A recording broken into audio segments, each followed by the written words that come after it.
to the Everything Is Earned podcast. We are Everything Cleveland, and my name is Mike. And I'm your co-host, Tim. And we're here to break down everything happening in your Cleveland sports world.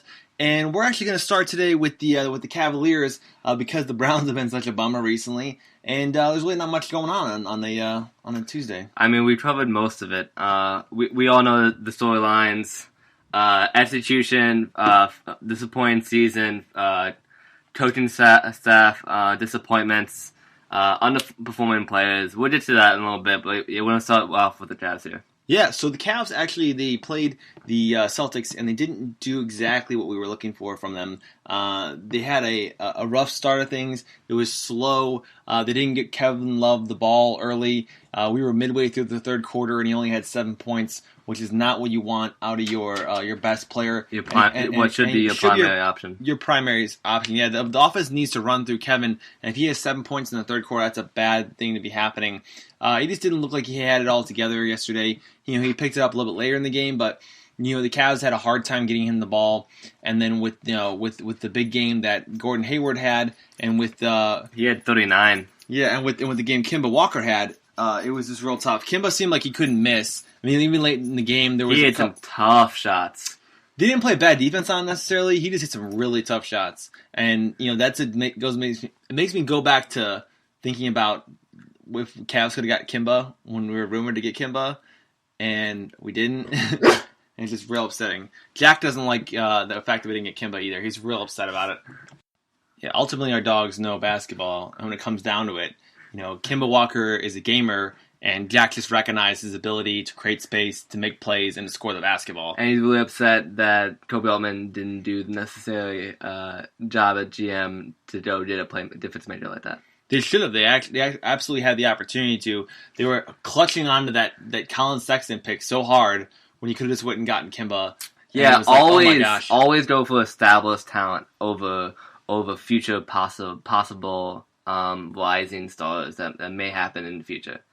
I think it's a better idea to grab proven talent versus grabbing a draft pick. But Kobe Altman didn't know that Isaiah Thomas was statistically an awful idea to go get. He's a volume shooter that doesn't play as a team, and you can't win with that guy in the playoffs. Well, we can even go back to the logical standpoint of after they got the results from his hip. The NBA gave him a chance to void his contract, and he didn't do it. Not void the contract, veto the trade. Avoid the trade with the new injury history or report that they had. And nope, let's do it. And ultimately, you saw how that happened. Yeah. So, anyways, the Celtics played a very good game. They scored a lot of points, and the Cavs they battled throughout the game. They stayed in it, and they had opportunities down the stretch. And unfortunately, they couldn't get the rebound they needed. And Gordon Hayward put it back up and in, and stretched the game out to 5, I believe, at that time. And then we got the inbound pass stolen, which made it even worse. But it was just kind of a bummer that we couldn't pull it out. The Cavs are in the middle of this development, this period, and we have to learn how to win. And Kevin Love said it himself. We're staying in games, we're battling, and when you have a young team, you have to figure out how to close games out and how to win. Well, they're very early in those stages. And Kevin Love mentioned it, and Tristan Love mentioned how they are the veterans, and they need to set the example and show these young guys how to win and what it takes to win on a nightly basis here. But the Cavs did put up a very, very gritty performance against the Celtics. They later in the game they had down to 13. They brought it back down to 6. The Celtics went on a run. They got bound, I think, back down to 3. I think we missed a few. We couldn't get the ball back in Kevin Love's hands later on, and then we made 2 crucial mistakes back to back that ended the game. But no, go ahead. Well, one of the things that did come out of the game, which is really interesting, is the comments that Brad Stevens had about John Beilein, who we've been very receptive of, and we've had a lot of praise for, and just being backed up by Brad Stevens feels good. Yeah. Brad Stevens agrees with us. He came out and said that Mike and Tim are right. He didn't exactly say that, but this is what he said. Brad Stevens says, they're good. I wouldn't be able to gauge a lot of other teams because we didn't play them in the preseason, but I can't imagine a more improved team in a month. Excellent coaching, excellent playing. all the good stuff. They're playing hard. They're playing together, making it really hard to guard. And they go downhill at your chest. It makes it tough. Hats off to Cleveland. Well, first off, I'm gonna say that they did play the Cavs in the preseason. That's when you had Carson Edwards went off with nine triples in that game.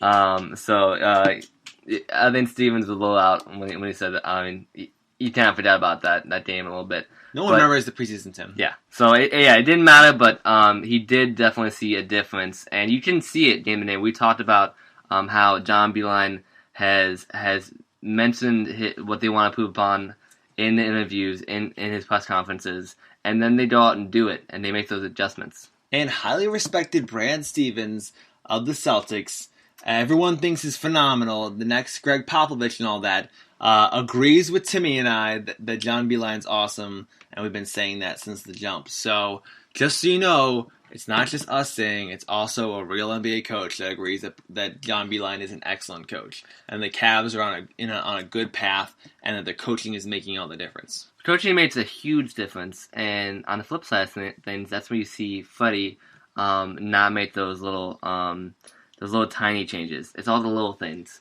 And so far, John Beilein has been a focal point, all these little details, and finding or establishing these habits in these young players to help set the tone for the season.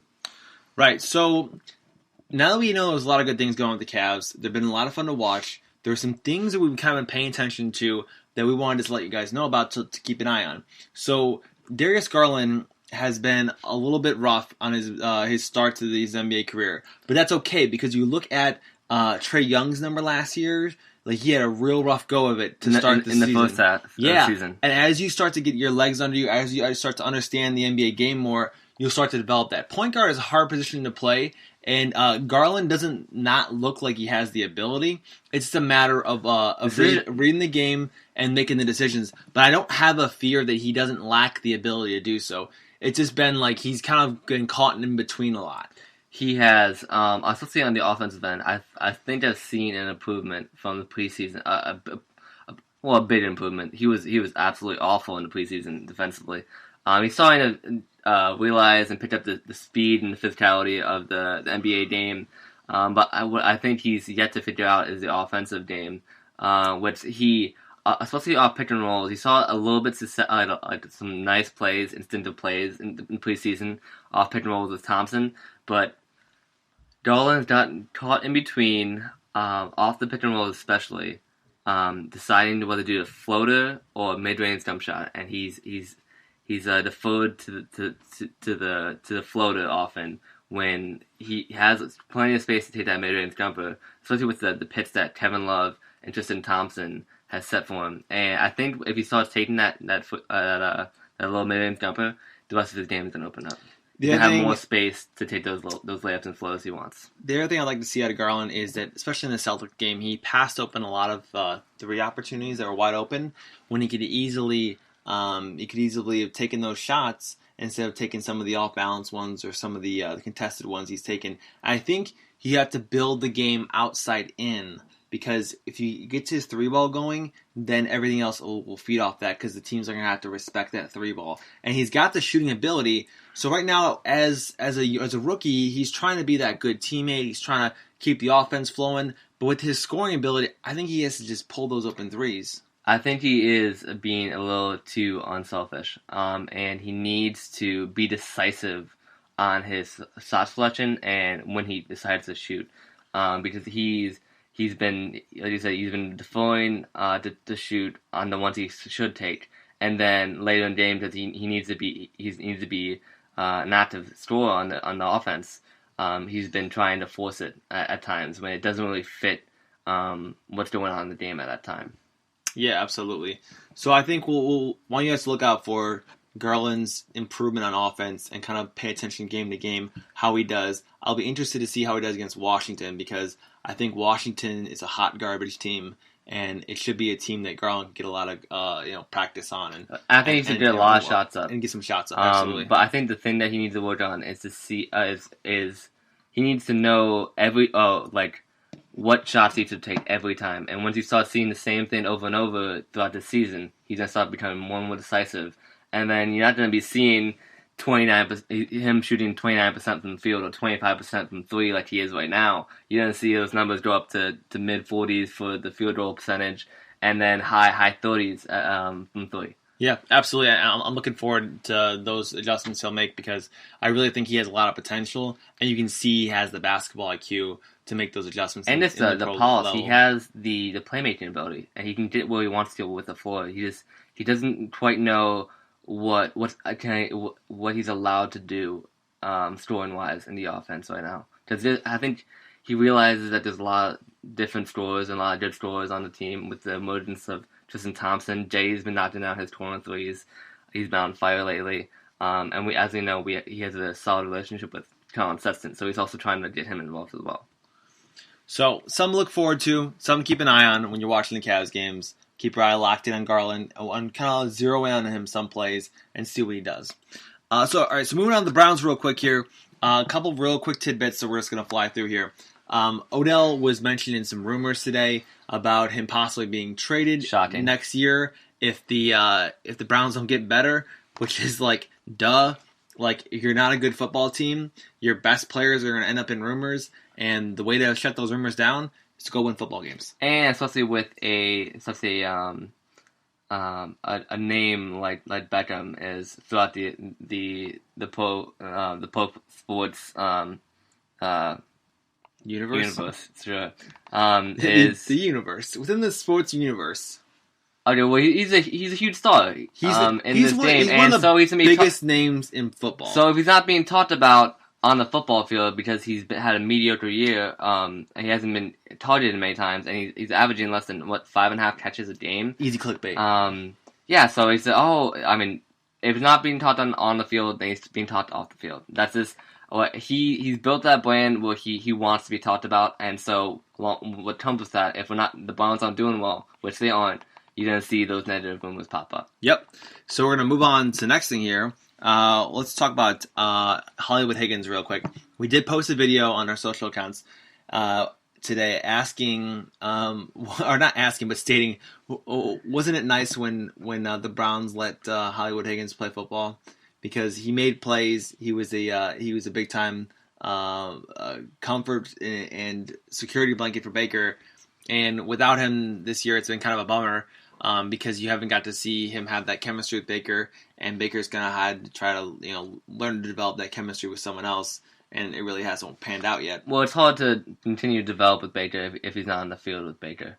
If he's not having any snaps, then he's not going to build any chemistry. What I'm saying is, we know he has great chemistry with Baker. I think he's being fizzled out of the offense because he's not in the long-term plans, and I agree with you that John Dorsey and the Browns are trying to phase him out of the offense because they're not to re-sign him after this year. So here's my simple question. Will we see Higgins play any kind of significant role the rest of the season? I don't think he's going to get much time the rest of the season. Unless someone gets injured, I don't think he will play. Honestly, don't. Yeah, honestly, it seems like he's been completely phased out. He's in the doghouse somewhere, and fans want it. But there's obviously something going on in the background that we're not privileged to. But he's kind of a forgotten man in the offense, and they're simply just not going to get him involved anymore. Well, I think the biggest mistake, you can say the biggest mistake would be to not play him, but I think the biggest mistake, if you're not going to re-sign him, is to not get anything for him. I mean, the best thing you're going to get from him now is a fifth-round tender. Tender from him from his draft state if he goes somewhere else. So whatever. We played who? Kadale Hodge, and he had one reception last game, and Higgins had one target. Higgins just feels to me like kind of a nice role player that makes plays. Like, you know how you have that third string, fourth string guy, and like he might make a play, he might not. I always just had confidence that Higgins was going to make the play. And I think he's a way more talented player than a fourth string player. He deserves to be a starter. But for whatever reason, whether it be the new regime, we have Odell and we have Jarvis too. Okay, but there's one more starter. There's one more starter. What was the other starter? Not in 12 personnel. We've been playing 12 personnel the whole damn year. But when we do hit Callaway, which we have, and he had 4 receptions, and I'm sure he had more than 5 targets last game. Who do you want more to hit those targets, Higgins or Callaway? I want Higgins. I want Callaway. You want the bid play making ability, and I said it last week.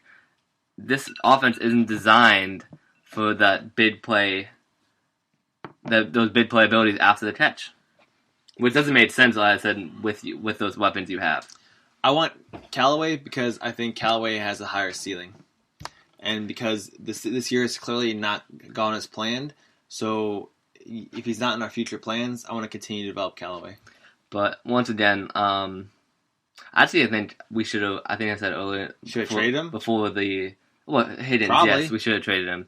But I said I think before the season, him to a contender team. Before the season started, I think we should have had a similar offense as the Rams. A play action offense that is ran around the zone run with Nick Chubb. We're not designed for a zone run though. I know, but I'm saying with the playmakers we have, I would love to run that type of offense. Yeah, you just have to get rid of the coaches to do that though. You have to get rid of your you just have to just clean out your coaching staff. Yeah, just tear out everything. You can totally do that though. You can just keep the person out, the players, because Dorsey built the team. You just need to clear the coaches. Yeah, I like the players that are there. Just clear the coaches. The coaching staff hasn't done what it's supposed to do. At best. Underwhelming at best. Underwhelming at best.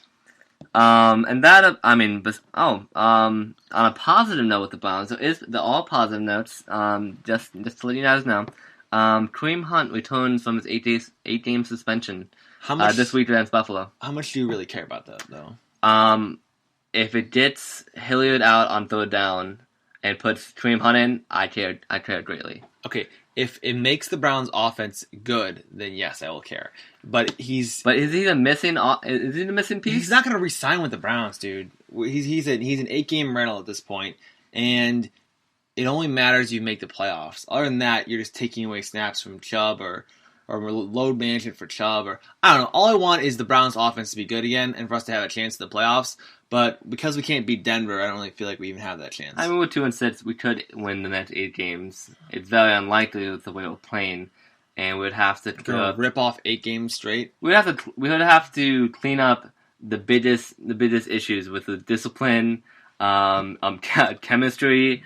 What else are we missing? Accountability, dysfunction. I just need like 2 or 3 blowout wins before I even get to that point where I think we could even go out and for that to happen, you have to have your defense, who's been mediocre throughout the year, play amazing, or you need the offense to play amazing, which up until now they haven't shown the ability to do that. Or you need both of them to play pretty well. If you just got in the end zone last week, your offense would have been really good because you got in the red zone a bunch. Yeah, because you didn't turn the ball over, and you didn't remind me of the Falcons from 2018. And you got into the red zone. Just animals are getting down in the red zone and without being able to cash it in. That's what it looked like last week. It looked like my Falcons of 2018. That's a whole other issue. Lastly, we have a few questions from you guys. Should we trade Odell? The first one here is from Loyal Always Tay, and he's asking, should we trade Odell and get a nice line to help Baker? So flip back the trade that we just did. Well, because the trade line's passed, we're going to veto this question. Vetoed, in the offseason, maybe. Well, he has a large contract still. No. So in the future, should we still trade him? No. We need, in the offseason, we need to build an offensive line and not trade for one. You spend money in free agency. Yeah. Go get a big old line. Or if you don't trade someone, trade someone else. We up Randall for a year, do a year deal or something, and then trade him before the deadline next year. Something like that. And then what's the other one? That it factor asks, am I the only one on the Browns, fellow Browns fans that's going to protest because Kareem Hunt's dressing on Sunday?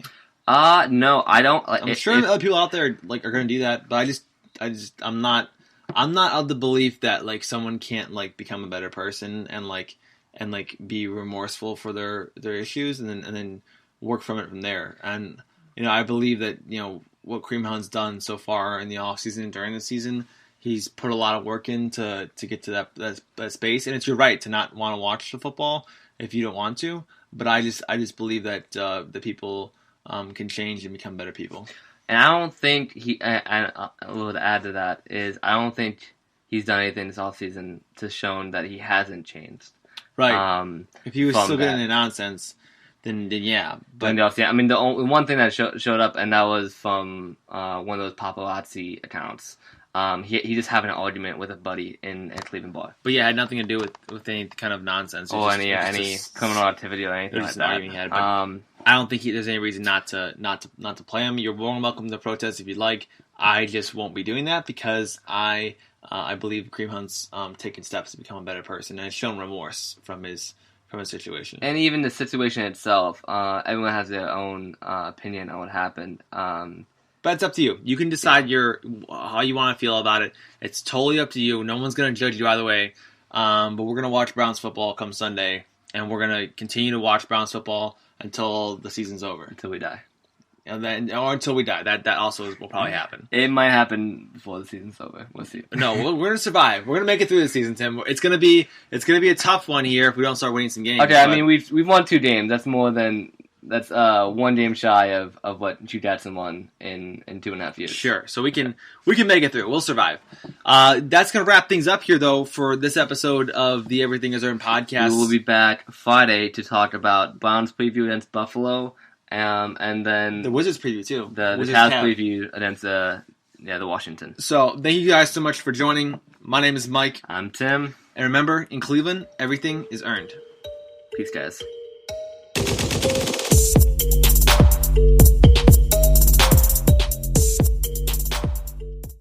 The podcast you just heard was made using Anchor.